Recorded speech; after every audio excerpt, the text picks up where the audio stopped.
Y hace 15 días comenzamos un tema, una trilogía. ¿Se acuerdan que mencionábamos? ¿De qué estábamos platicando hace 15 días? A ver si alguien se acuerda.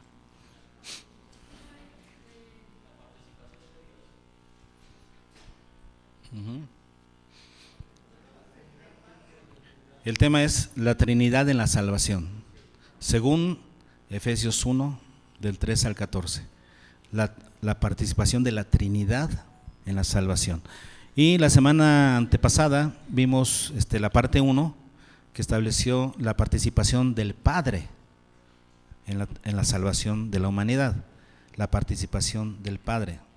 Y platicábamos que al estudiar pues esta fracción de Efesios, nos encontrábamos muy claramente con la participación de la Trinidad y veamos cuál es la parte de cada uno de ellos, ¿no? Nos queda muy claro que el Padre es el que planea la salvación. ¿Se acuerdan de eso? Vimos hace 15 días que el Padre planificó en su mente antes de lograr las cosas. Entendemos que Él es un ser hiperinteligente, superinteligente y además muy ordenado. Nos enseña ese tipo de cosas en su palabra y vemos que Él todo lo hace con orden. Y vemos que aquí que el Padre, antes de mandar a su Hijo, antes de hacer todas las cosas, planea, desde antes de la fundación del mundo, planea la salvación, conforma el plan en su mente, para que después el Hijo lo lograra, lo llevara a cabo, lo concretara. Pero el Padre primero lo idealiza en su mente, lo establece en su mente. Y se acuerdan que vimos que el Padre pensó en la salvación del hombre primero para alabanza de la gloria de su gracia. Eso quiere decir, para que Dios fuera alabado por su gracia. Palabra clave, gracia. Por eso es la palabra clave del curso 1. ¿Qué es lo que aprendemos en el curso 1? La gracia de Dios. Porque si entendemos la gracia de Dios, es la clave de todo lo demás. De nuestra vida cristiana, todo tiene su secreto en entender, en conocer, en apreciar, en recibir la gracia de Dios. Es una palabra clave. Si no logramos entender la gracia de Dios, entonces por eso no hay dedicación, no hay entrega, no hay salvación. Necesitamos entender la gracia.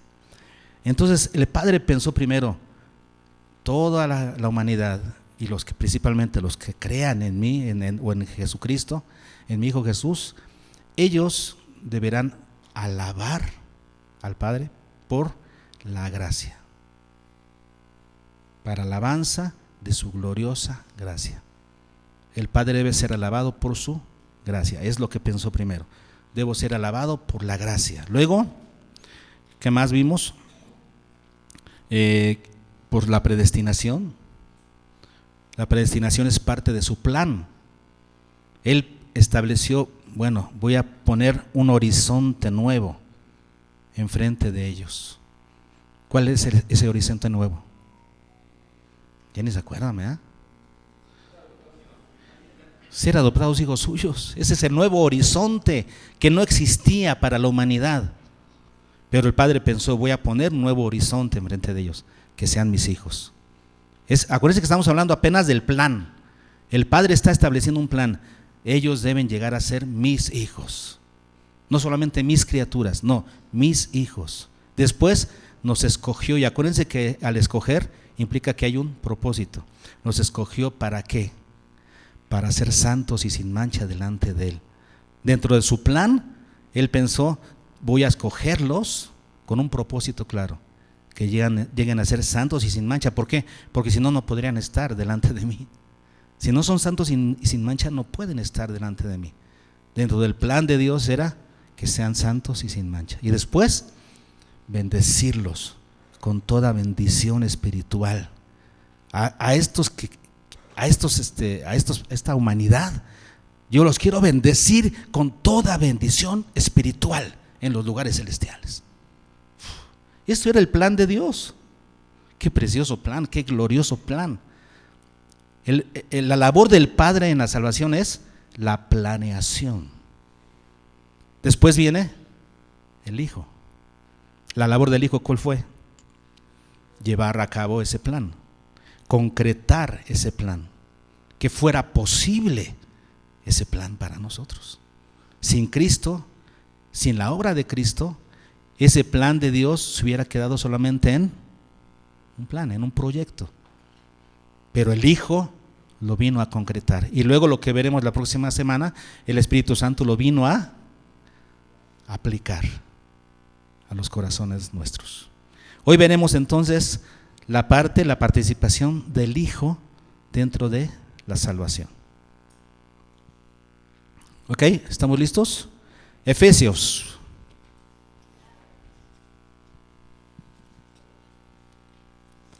Efesios capítulo 1.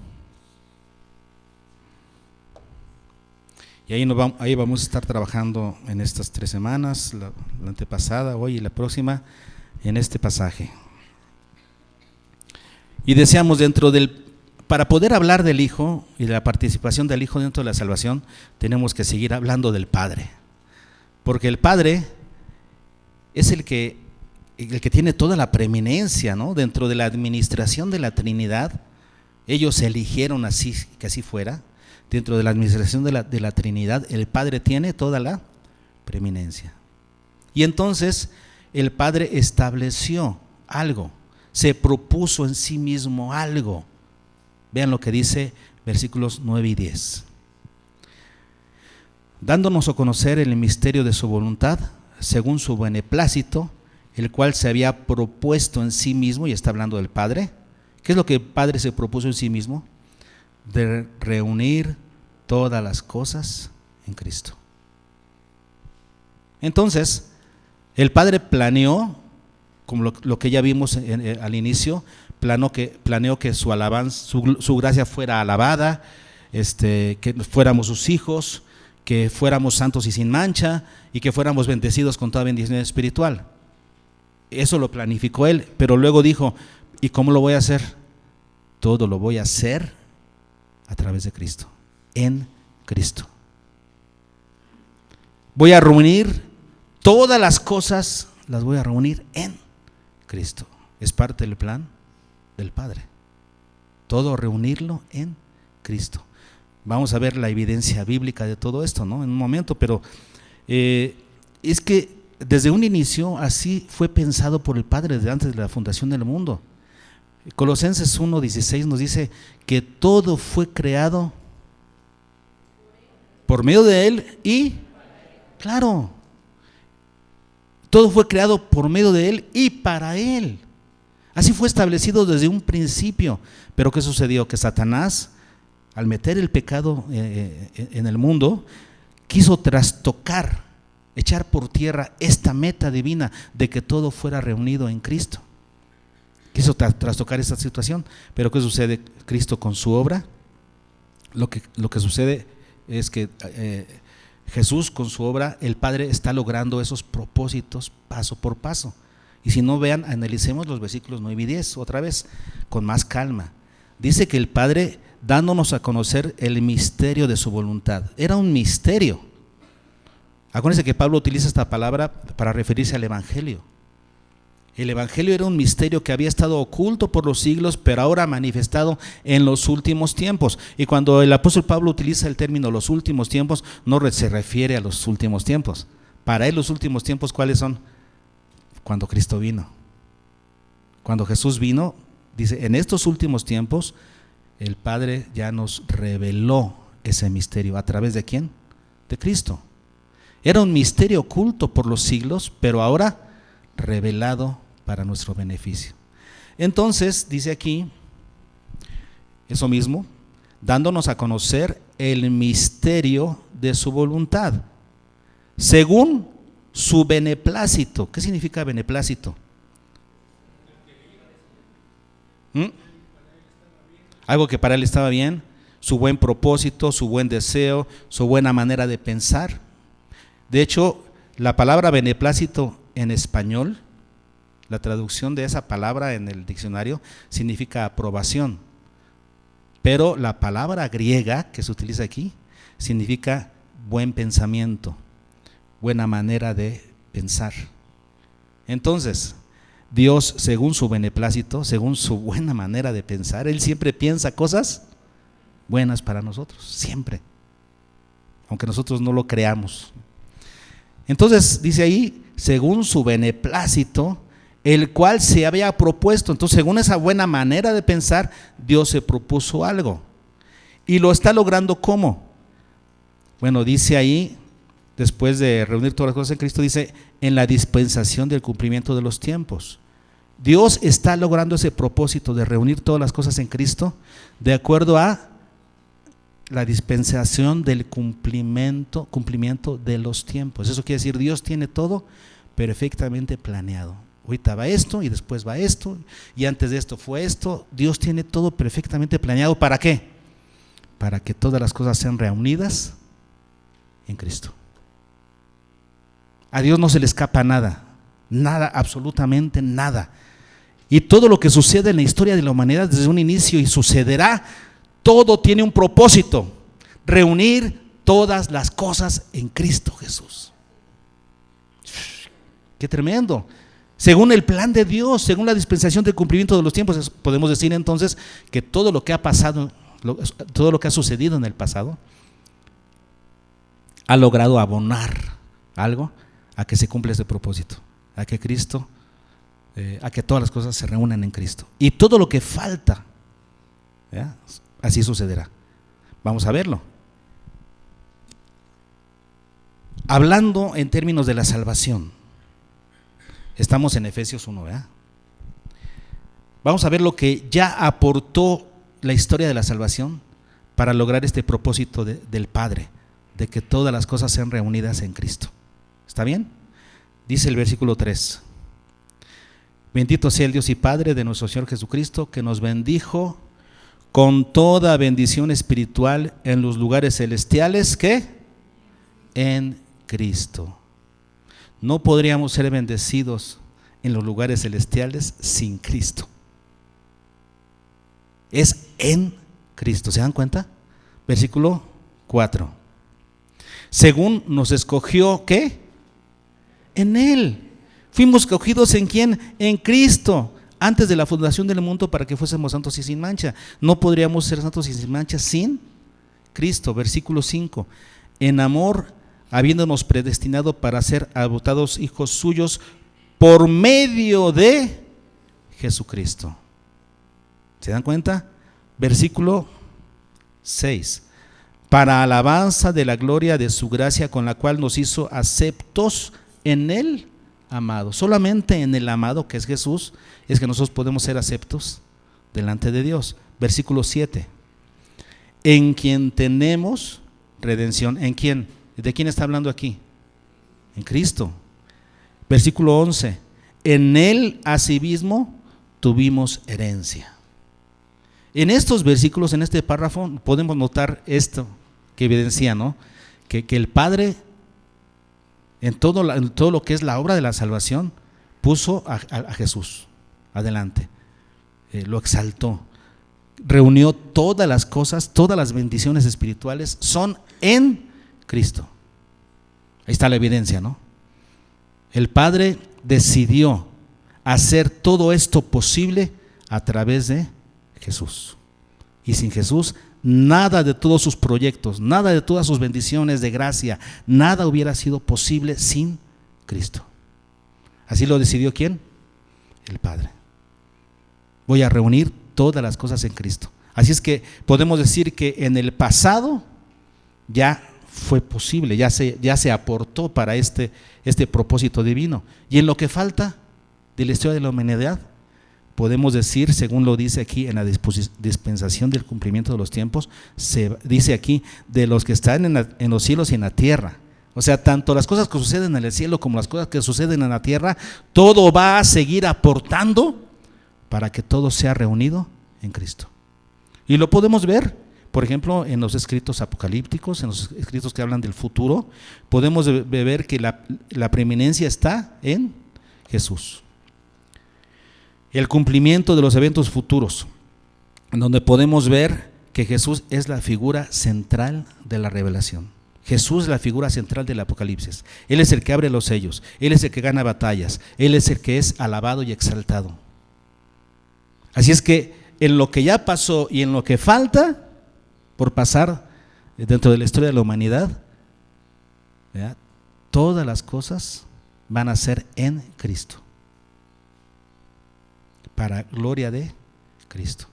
Él las hace posibles, porque el propósito del Padre era reunir todas las cosas en Cristo. Esa es la razón por la que Cristo tiene un título en el Nuevo Testamento. Jesús tiene un título tremendo y poderoso. Él es Señor. Es la razón de ese título. Y es un título nuevo testamentario que Pablo utiliza mucho. Por ejemplo, aquí en el puro capítulo 1 de Efesios, lo dice en el versículo 2. Gracia y paz a vosotros de Dios nuestro Padre. ¿Y qué? Porque Pablo perfectamente pudo escribir nada más y de Jesucristo, como en otras ocasiones lo hace. Pero a Pablo le gusta mucho mencionar aquí esto, el Señor Jesucristo. Versículo 3, bendito sea el Dios y Padre de nuestro Señor Jesucristo. El versículo 15, por esta causa también yo, habiendo oído de vuestra fe en el Señor Jesús. Versículo 17, para que el Dios de nuestro Señor Jesucristo, tan solo en el capítulo 1 tenemos 4 veces mencionado a Jesús como Señor. Pero es un título favorito en todo el Nuevo Testamento. Jesús es Señor, porque el Padre decidió reunir todas las cosas en Cristo, que todas las cosas fueran posibles en Cristo, no sin Cristo. Por eso Él es el Señor. Es la palabra griega Kyrios, que significa dueño. Él es el dueño. Soberano, también se utiliza esa palabra Kyrios, el soberano, el dueño. Él es el Señor. Por eso cuando a los cristianos antiguos se les decía, saluda a César, César es Señor, César es soberano, César es el dueño de todo. ¿Qué hacían los cristianos? Los del primer siglo decían, no, César no es Señor, entendiendo perfectamente lo que significa ese título. Ellos ya no podían decir César es Señor, ellos decían, no, Jesús es Señor. Y esa fue la razón que muchos de ellos fueran al Coliseo romano, para ser devorados por leones o crucificados o quemados vivos, porque decían Jesús es Señor.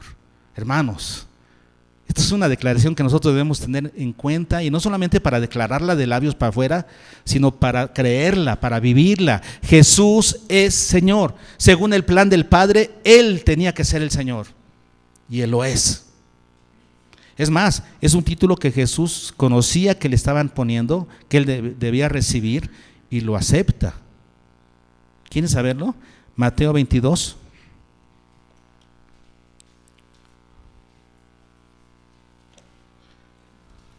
Mateo 22, versículos 41 al 45.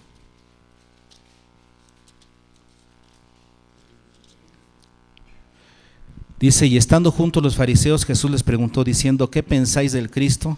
¿De quién es hijo? Le dijeron, de David. Él les dijo, pues ¿cómo David en el Espíritu le llama Señor?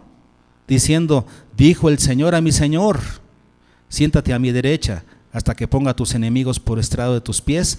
Pues si David le llama Señor, ¿cómo es su hijo? Jesús es Señor.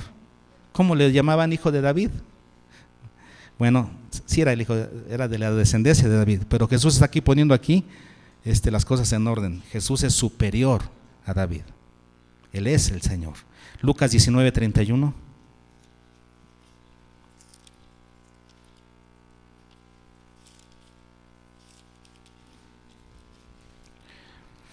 Dice, y si alguien nos preguntare, ¿por qué lo desatáis? O sea, aquí está hablando del pollino, ¿verdad? Que Jesús iba a tomar, le dijo, miren, van a encontrarse un burrito por ahí en tal lugar, lo desatan y me lo traen. Y si alguien les pregunta, ¿por qué estás agarrando ese burrito? Dice aquí, ¿por qué lo desatáis? Le responderéis así, porque el Señor lo necesita. El dueño del universo, el soberano Jesús lo necesita. Versículo Juan 13:13.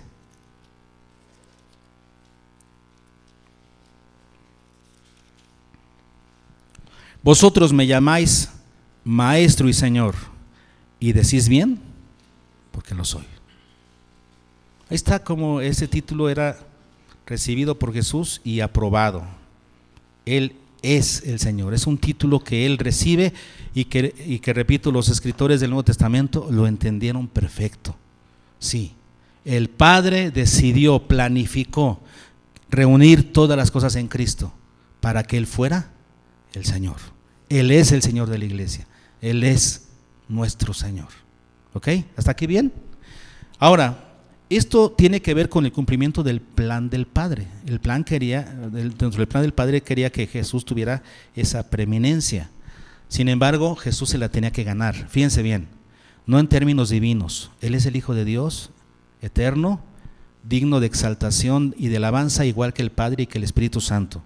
Es la Trinidad y reciben igual preeminencia. Estamos hablando dentro de la administración de la Trinidad. El Hijo se ganaría ese título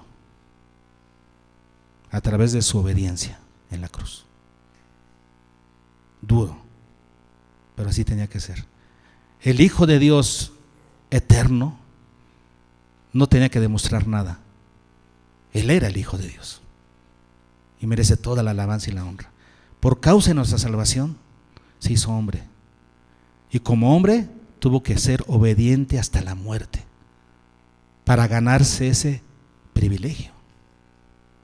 Y eso fue lo que hizo. Una participación. ¿Cuál fue la participación del Hijo de Dios en nuestra salvación? Morir a través de una muerte redentora. Una participación principal, razón por la cual recibe ese grado de exaltación. ¿Estamos de acuerdo? Porque si vas a recibir un grado de exaltación supremo, la prueba va a ser suprema. Es como el matrimonio.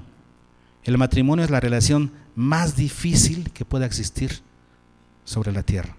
¿Pero por qué? Porque es la que te da las mayores bendiciones.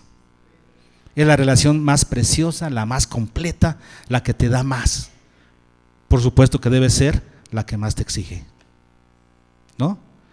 Lo mismo con Jesús. Para que Él recibiera el mayor grado de exaltación, se le exigió la mayor prueba. Y aquí la tenemos. Versículo 7. ¿Qué tuvo que hacer Jesús? En quien tenemos redención por su sangre. Esa frase tan pequeñita, pero que tiene un significado tremendo, hermanos. Redención por su sangre. ¿Por qué dice aquí por su sangre? Porque de acuerdo a los sacrificios levíticos tenía que ser derramada la sangre. ¿Y la sangre derramada qué significa? Muerte. Una muerte redentora es lo que Jesús tenía que hacer. Una muerte redentora. ¿Y qué significa redimir? Pagar el precio del rescate. Había un precio del rescate, así como cuando ibas al mercado de esclavos y preguntabas ¿cuánto cuesta ese esclavo? Pues cuesta tanto. Ok, entonces yo pago el precio, ya me dijeron el precio, ok, sé el precio, soy consciente del precio. Ahora tengo, sí tengo, ok, lo pago. Es un precio alto, pero estoy dispuesto a pagarlo para liberar a ese esclavo. Redención significa pagar el precio del rescate. Jesús conocía perfectamente el precio del rescate. ¿Cuál era? Morir. Él tuvo que hacerse hombre para ser 100% hombre, pero seguir siendo Dios para mantenerse inocente, lo que vemos en el curso 1. Y así cubre las condiciones perfectas para ser nuestro sustituto perfecto. Así que Jesús muere para pagar el precio del rescate.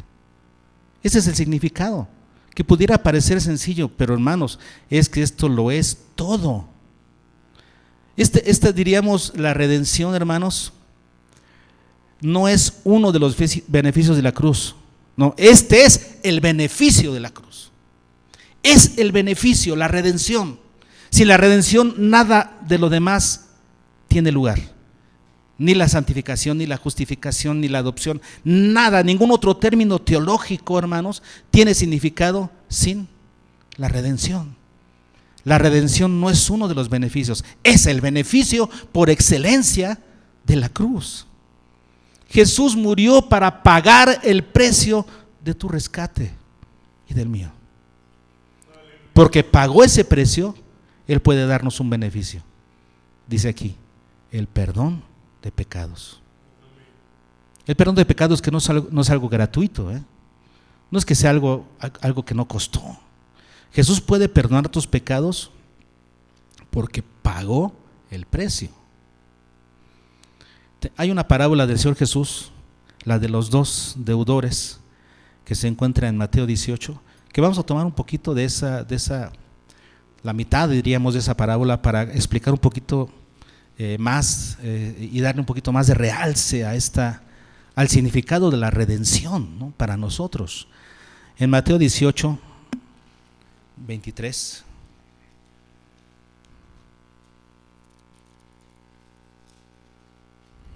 ¿Ya lo tenemos? Y dice, por lo cual el reino de los cielos es semejante a un rey que quiso hacer cuentas con sus siervos. Y comenzando a hacer cuentas, le fue presentado uno que le debía 10,000 talentos. Hermanos, ¿tienen idea de lo que es eso? A lo mejor no. No tienen idea, ¿verdad? ¿Tienen idea de lo que es eso? Ahí les va. Sí, para que tengamos una idea de lo que significa esta enseñanza de Jesús, de lo que Él quería que entendieran las personas que estaban escuchando esta parábola. Ahí les va. Un talento es igual a 600 gramos de plata, lo que en aquella época representaba 6,000 veces el salario mínimo de un jornalero. 6,000 veces el salario mínimo de un jornalero. Eso era un talento. Por eso cuando dice que el padre de familia que se fue y le dio un talento a uno, ¿cuánto eso representó en dinero? Por lo menos, hermanos, 600,000 pesos. Déjenlo en $500,000 para que trabajara ese dinero y le diera ganancias a su señor cuando viniera. $500,000 de pesos. Ahora eso es un talento, hermano. Este hombre debía ¿cuántos? 10,000 talentos. Estamos hablando de 5 billones de pesos. Su alma estaba vendida al patrón, como los esclavos antes, ¿no? Que mi alma entera se la debo al patrón. Vendido. O sea, ahora, a mí lo que me queda siempre que leo esta parábola es cómo se endeudó tanto un siervo. ¿Qué hizo? ¿Qué se robó? Para en poco tiempo tener una deuda de 5 billones de pesos. ¿Qué hizo? Es una deuda estratosférica. ¿Cuántos pinzas robaste o cuántos talachos? ¿Qué hiciste? ¿Cuántas siembras te robaste sin que te dieras cuenta para deber 5 billones de pesos? Jesús utilizó este ejemplo, así con ese extremismo, para darnos a entender lo que sigue. Fíjense lo que sigue. 10,000 talentos, 5 billones de pesos. A como no pudo pagar, pues no. Era un siervo, acuérdense, era un esclavo, era un siervo. No podía pagar. Ordenó su señor venderle y a su mujer e hijos y todo lo que tenía para que se le pagase la deuda. Ni vendiendo todo, su familia y sus tíos y sobrinos, ¿no? Ahora vean lo que sigue. Entonces aquel siervo, postrado, le suplicaba diciendo: Señor, ten paciencia conmigo y yo te lo pagaré todo. Es como cuando le decimos al Señor: Señor, yo te voy a recompensar por tus beneficios. El señor de familias entendía perfectamente: ¿cuándo me vas a pagar? No me prometas lo que no puedes, o sea, no me puedes pagar jamás. No te va a alcanzar la vida para pagarme esto. Esto jamás me lo vas a pagar. Vean lo que sigue. El señor de aquel siervo, movido a misericordia, le soltó y le perdonó la deuda. No me debes nada. Es lo que Dios hizo por nosotros, hermano. Tenemos una deuda impagable con el Señor. ¿Quién puede pagar lo que debe al Señor? Nadie. No podemos pagar, aunque quisiéramos. No podemos. Pero Dios, a través de Cristo, Él pagó el precio para que ahora Dios te pueda decir: no me debes nada. Cuando yo esté en su presencia, aunque sé que soy un pecador, lo sé, cuando esté en su presencia me va a decir: no me debes nada. Mi hijo pagó el precio de tu rescate. No me debes nada. Es lo que Cristo hizo.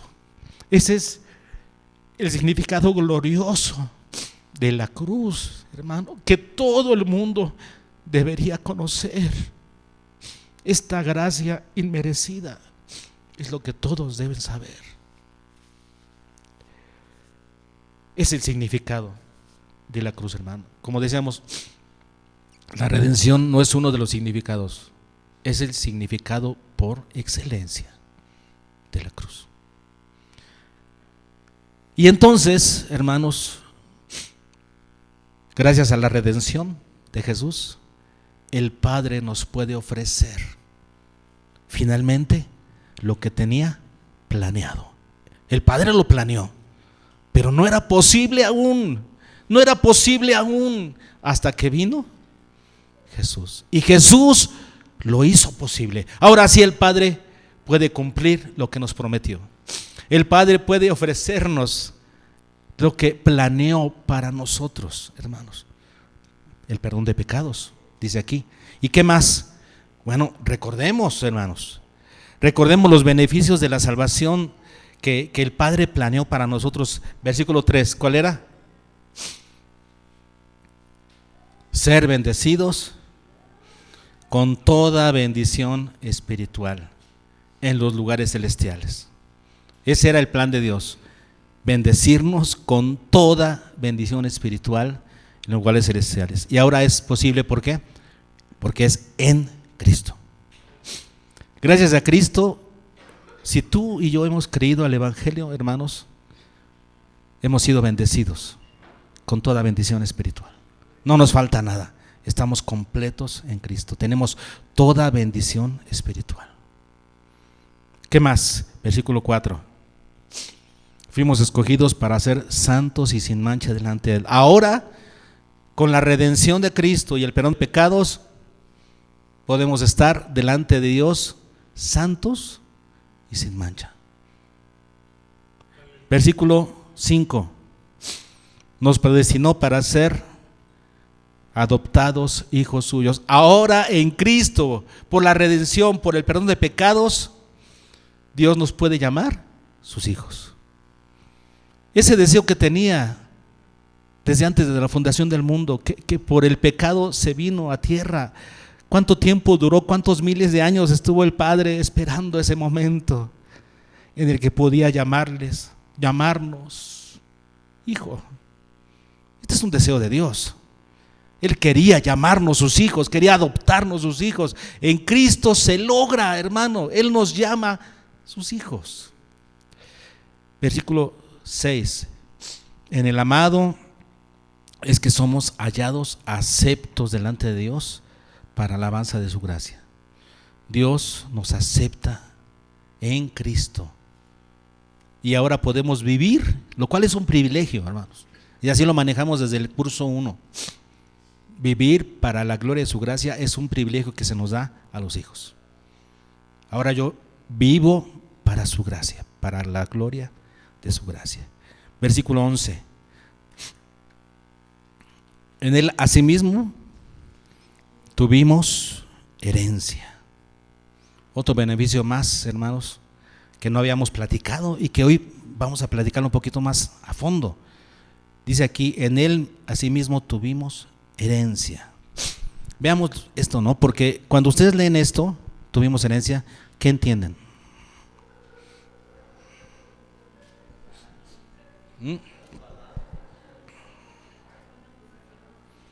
qué?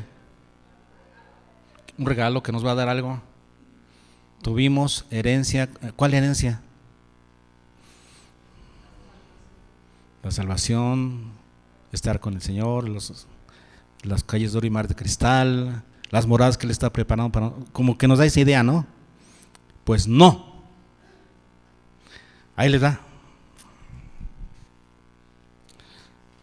Tuvimos herencia, es la palabra kleru, que significa asignar una porción, ¿sí? Dar una herencia. Pero aquí está conjugada esta palabra en aoristo, indicativo, voz pasiva. Eso quiere decir que se tenía que traducir así. Fuimos hechos una herencia. No es que recibimos una herencia, es que en Cristo nosotros somos la herencia de Dios. Venimos a ser su posesión. Eso es lo que significa. Ahora nosotros somos posesión de Dios. Somos de Dios. Lo que no era posible antes. Porque aunque somos sus criaturas, y aunque Él es el soberano del universo y puede hacer con nosotros lo que quiera, legalmente, hermanos, no éramos su posesión. Ahora en Cristo sí somos su posesión, su herencia. Somos de Él. Eso es lo que significa. Y así cobra mayor sentido estos versículos. Vean ustedes desde los versículos, estamos en el 11, Efesios.